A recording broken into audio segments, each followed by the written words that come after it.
অনুরোধ জানাবো যারা আজকে পুরস্কার পেল তারা যদি একটু উঠে দাঁড়ায়, আমরা তাদেরকে সবাই মিলে জোরে একটা হাততালি দিয়ে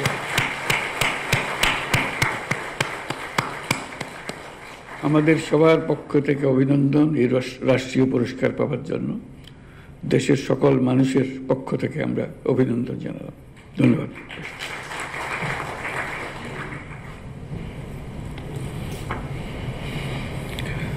আসসালামু আলাইকুম। উপস্থিত সবাইকে আমার আন্তরিক শুভেচ্ছা জানাচ্ছি। আজকে এখানে উপস্থিত হতে পেরে আমি অত্যন্ত আনন্দিত। ইয়ুথ ভলান্টিয়ার অ্যাওয়ার্ড 2025 আয়োজনের জন্য আমি যুব ক্রীড়া মন্ত্রণালয়কে বিশেষভাবে ধন্যবাদ জানাচ্ছি। একই সাথে আজ যারা পুরস্কার পেয়েছ তাদের আমার প্রাণঢালা অভিনন্দন। আজ আমরা তারুণ্যের শক্তিকে উদযাপন করছি। এটি আমাদের জাতির চালিকা শক্তি।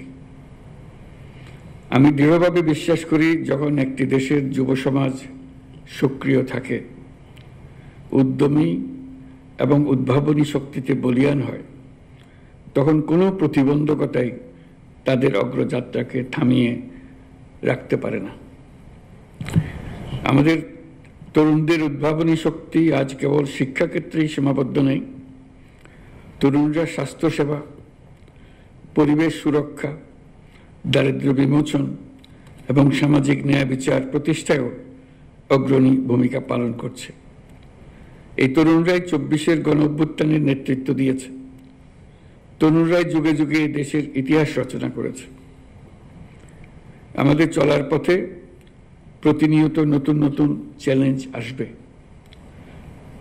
কখনো তা জনস্বাস্থ্যের সংকট, কখনো শিক্ষার অপর্যাপ্ত সুযোগ, আর কখনো পরিবেশগত বিপর্যয়। কিন্তু চ্যালেঞ্জগুলো নিয়ে হতাশ না হয়ে বরং এগুলোকে আমাদের নিজস্ব শক্তি দিয়ে ঐক্যবদ্ধভাবে মোকাবেলা করতে হবে। আশা করি এই কাজেও আমাদের তরুণরা নেতৃত্ব দেবে। স্বেচ্ছাসেবা কেবল আত্মমানবতার কল্যাণেই সীমাবদ্ধ নয়। এটি আত্ম উন্নয়ন, চরিত্র গঠন এবং নেতৃত্বের গুণাবলী বিকাশের এক আদর্শ মাধ্যম। আমরা চাই আমাদের তরুণরা কেবল স্বেচ্ছাসেবক হিসেবেই থেমে থাকবে না, সমাজের নীতি নির্ধারক, উদ্ভাবক এবং পরিবর্তনের স্থপতি হিসেবে নিজেদের তুলে ধরবে। এটি তখনই সম্ভব হবে যখন তারা আত্মবিশ্বাসের সাথে নিজেদের গড়ে তুলতে পারবে, প্রয়োজনীয় দক্ষতা অর্জন করবে, নেতৃত্বের গুণাবলী বিকাশে মনোযোগী হবে। আজকের এই পুরস্কার কেবল একটি স্বীকৃতি নয়, এটি তোমাদের জন্য একটা উদাত্ত আহ্বানও। তোমরা আরো সাহসী হও, আরো নেতৃত্ব দাও এবং সমাজের কল্যাণে নতুন ধারণা ও উদ্ভাবন নিয়ে কাজ করো। সমাজের প্রতিটি ক্ষেত্রে তোমাদের সক্রিয় অংশগ্রহণ অনেক ইতিবাচক পরিবর্তন আনতে পারে। স্বাস্থ্য খাতে তোমাদের একটি ক্ষুদ্র উদ্যোগ হাজারো শিশুকে রোগমুক্ত রাখতে পারে। শিক্ষাক্ষেত্রে তোমাদের সামান্য প্রচেষ্টা দেশের শিক্ষার মানকে বহুদূর এগিয়ে নিয়ে যেতে পারে। পরিবেশ রক্ষায় তোমাদের সম্মিলিত প্রয়াস আমাদের ভবিষ্যৎ প্রজন্মের জন্য একটি নিরাপদ ও সবুজ পৃথিবী নিশ্চিত করতে পারে। মনে রাখবে, তোমাদের প্রতিটি ছোট ছোট প্রচেষ্টাই দেশের জন্য মস্ত বড় অর্জনের পথ তৈরি করবে। আমি জানি স্বেচ্ছাসেবা বা যে কোনো মহৎ উদ্যোগের পথ মসৃণ নয়।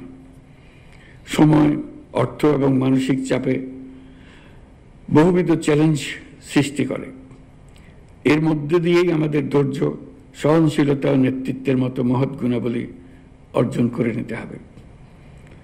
আমি যুব সমাজের প্রত্যেক সদস্যকে আহ্বান জানাই, তোমাদের মেধা, শক্তি ও সৃজনশীলতা দিয়ে সমাজের এবং দেশের উন্নয়নে ভূমিকা রাখো।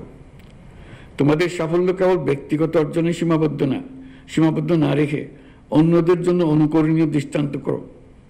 আমি বিশ্বাস করি তরুণরা সক্রিয় থাকলে দেশের কোনো সমস্যায় আর অমীমাংসিত থাকতে পারে না। আমরা তোমাদের নতুন নীতি, যুগান্তকারী ধারণা এবং সামাজিক পরিবর্তনের অগ্রদূত হিসেবে দেখতে চাই। তোমাদের সম্মিলিত প্রয়াসেই বাংলাদেশ একটি উন্নত, মানবিক এবং উদ্ভাবনী রাষ্ট্র হিসেবে বিশ্বে মাথা উঁচু করে দাঁড়াতে পারবে। তোমাদেরকে আবারও অভিনন্দন জানাচ্ছি আমার পক্ষ থেকে এবং রাষ্ট্রের পক্ষ থেকে, দেশের সকলের পক্ষ থেকে। মহান আল্লাহ আমাদের সহায় হন। আল্লাহ হাফিজ।